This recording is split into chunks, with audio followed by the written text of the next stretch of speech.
నేను యాక్చువల్‌గా ఇన్నేళ్ల లైఫ్‌లో ఒక వ్యక్తి ఎవ్వరైనా సరే, దేశ ప్రధానులైన, ముఖ్యమంత్రులైన, వ్యాపారస్తులైన, జీవితంలో మన చుట్టూ ఉన్న అసామాన్యంగా ఎదిగిన వాళ్ళైనా, సినిమా హీరోలైనా, హీరోయిన్‌లైనా ఎవ్వరినైనా చెప్పండి. ఇంక్లూడింగ్ యాంకర్స్ కావచ్చు, ఎవరైనా కానీ.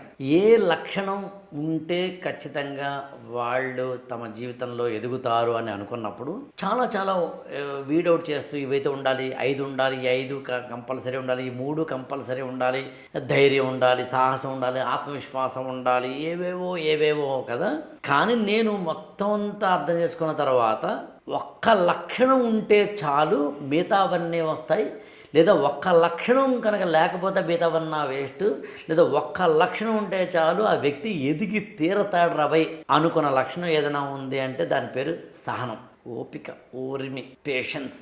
నేను ఒక్కసారి ఈక్వేట్ చేసుకో, ఎన్నిసార్లైనా సరే నేను ఓడిపోయినా నేను గెలిచి తీరాల్సిందే అన్నదానికి ఆ విజయ లక్ష్మి వచ్చేంత వరకు నిరీక్షించగలిగిన సహనం ఉంటేనే సాధ్యం.